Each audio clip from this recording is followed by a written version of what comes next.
Bonsoir, bienvenue dans le JT. À la une ce soir, ambiance délétère à la mairie de Bron. 3 adjointes devraient être destituées de leurs fonctions. Mobilisation à Vénissieux pour Roger Nzembele. Ce papa congolais est en passe d'être expulsé. Enfin, ça coince pour l'OL et le rugby, tous les deux défaits hier dans leurs championnats respectifs. C'est aussi dans l'actu du jour la mobilisation des éducateurs qui interviennent dans les établissements pour mineurs. 90% d'entre eux étaient en grève à mes yeux, soutenus dans leur mouvement par les surveillants pénitentiaires. Après l'agression d'une jeune femme la semaine dernière par un adolescent, les éducateurs souhaitent que leur mission soit plus clairement définie au sein de ces établissements et que les mineurs délinquants les plus violents soient isolés des autres. Aujourd'hui, ce qu'il faudrait faire, c'est que les revendications des personnels, donc les régimes différenciés, soient mis rapidement en place et qu'on puisse partir sur une nouvelle base. C'est important d'affecter des détenus qui ont le profil sur le PM. Il y a des détenus ici qui sont ultra violents. C'est aussi la défense d'un statut, la reconnaissance effectivement d'une certaine pénibilité de notre travail. On aimerait bien que des réponses soient aussi données en ces termes à cette question sur nos conditions de travail.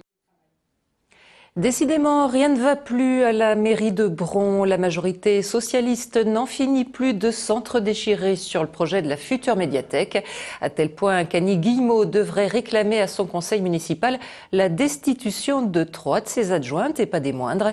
L'une d'entre elles n'est autre en effet qu'Elisabeth Kéran, l'épouse du président de la région, Jean-Marc Roffa.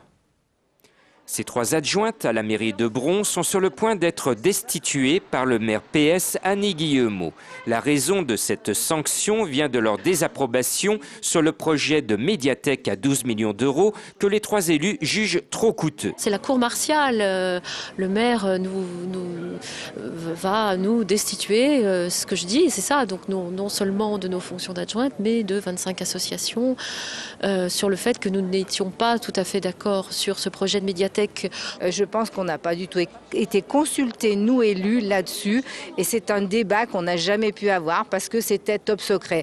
À aujourd'hui, je n'ai encore aucun document, je n'ai aucun écrit et pourtant je suis encore adjointe. En plein fief socialiste, l'UMP profite de cette fracture politique pour dénoncer également le projet de la médiathèque. Il y a un accord avec une partie de l'opposition ou la totalité de l'opposition, il pourrait y avoir peut-être d'autres revirements. Et puis, si les votes ont lieu à bulletin secret, on ne sait jamais ce qui peut arriver. Nous sommes exactement sur le terrain de la discorde. C'est ici qu'à l'automne 2013, la fameuse médiathèque décriée sera livrée au public. Aujourd'hui, le maire n'a pas tenu parler à notre micro. Elle réserve ses réponses aux Brondillants en séance publique du conseil municipal mercredi. À Vénissieux, enseignants et parents d'élèves de l'école Léo Lagrange ont encore manifesté cet après-midi en soutien à Roger Nzembele, ce papa congolais placé au centre de rétention de Saint-Exupéry le 28 mars dernier, mais en France depuis maintenant 10 ans. Gérald Bouchon. N'importe quel pays que tu es avec ta famille, c'est ton pays et tu as droit à vivre avec ta famille comme chez toi. Donc la France, c'est un pays de droit. Amis, enseignants, associations, les soutiens au Congolais Roger Nzembele se sont fait entendre samedi une nouvelle fois autour du marché des Minguettes, le quartier où vit ce père de 2 enfants. Sa compagne, angolaise, vit régulièrement sur le sol français. Elle se dit choquée. On était à la maison le lundi, le 28, avec ma fille. Après là, que les 3 gens qui sont venus dans ma porte, ils ont sonné, j'ai ouvert la porte, on a s'est présenté que c'est la police. Les enfants, tous les jours, ils pleurent à la maison. Si l'expulsion de Roger semble imminente, le préfet est le seul à pouvoir aujourd'hui lever l'obligation de quitter le territoire français. Je le connais, ça fait 9 ans, depuis qu'il est en France, il n'a jamais commis un délit. C'est un bon monsieur qui respecte le pays, son pays d'adoption. Donc je crois que c'est quand même... La préfecture doit quand même voir ces côtés-là. Une pétition circule, elle aurait déjà recueilli quelques 2000 signatures. Il faut être juste, si on est dans un pays de liberté, égalité, fraternité, il faut être aimable avec tout le monde. Il a quitté le Congo, c'est pas pour rien, on quitte pas son pays par plaisir. Il l'a quitté parce que c'était un pays en guerre, c'est toujours un pays instable. Il est opposant politique, donc ça veut dire qu'en plus sa vie est en danger là-bas. Une mobilisation qui rappelle celle pour Guillaume Aoka Azanga. Cet Angolais avait résisté à 3 tentatives d'expulsion. Il est depuis resté en France, mais vit toujours sans papier. À la Croix-Rousse, on achève bien les platanes. Si tous les arbres du boulevard font l'objet depuis ce matin d'un élagage d'entretien, certains d'entre eux, malades et dangereux, seront purement et simplement abattus d'ici la fin du mois de mai, avant d'être remplacés l'hiver prochain. On ne peut pas les conserver, c'est des champignons lignivores qui s'installent sur des plaies qui ont mal cicatrisé, qui pénètrent l'intérieur du tronc et le déstructurent. Donc c'est impératif de les abattre. Il est prévu de replanter sur le boulevard de la Croix-Rousse une grande partie des arbres qui ont été coupés. L'essence qui a été retenue, c'est le micocoulier de Provence. C'est un arbre très rustique qui à ce jour n'a pas de maladie connue.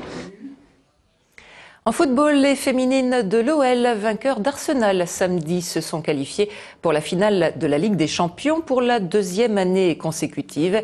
Une finale au petit goût de revanche. Les filles de l'OL retrouveront en effet le 26 mai prochain à Fulham leurs adversaires de l'an dernier, les Allemandes de Potsdam.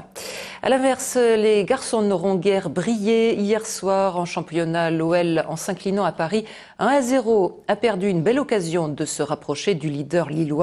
Enfin, en rugby, des illusions également pour les Lyonnais.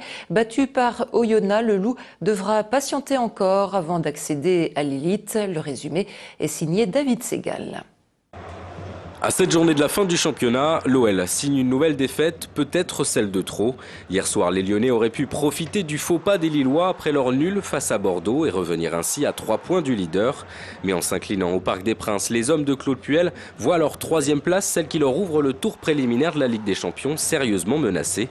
Dépassés pendant toute la première période, leur sursaut au retour des vestiaires n'a pas empêché Zoumana Camara d'inscrire le but de la victoire. Paris savoure et se replace 4e de Ligue 1 à 1 point seulement de l'OL. Lyon est désormais à 5 points de Marseille, 6 de Lille et vient peut-être de laisser filer définitivement le titre. Ça c'est Oyonnax et le Loup en a fait les frais en s'inclinant 18-19 sur la pelouse du stade de Gerland devant plus de 37 000 spectateurs. Beaucoup attendaient la victoire, synonyme de top 14. Perdre ici à Gerland, on était invaincus, voilà, le club, les dirigeants avaient fait un truc extraordinaire de remplir ce stade, on n'a pas été à la hauteur. Le Loup, toujours leader de la Pro D2 à 2 journées de la fin avec 3 points d'avance sur son dauphin Grenoble. Mais les hommes de Raphaël Saint-André n'avaient besoin que de 2 succès pour s'assurer la première place. Il faudra encore attendre. On voulait ne pas disputer de phase finale, et maintenant on a une demi-finale et une finale. On s'est remis la pression comme il faut, tout seul comme des grands.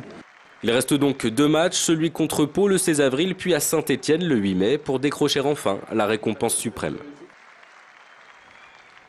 Et puis sachez que TLM, en partenariat avec Radioscoop, vous propose demain soir un grand débat exceptionnel consacré au futur grand stade de Dessines, en présence de Jean-Michel Aulas, de Thierry Braillard, d'Étienne Tête et de Philippe Meunier, à suivre en direct sur notre antenne, donc demain à partir de 21h, et il devrait y avoir du sport.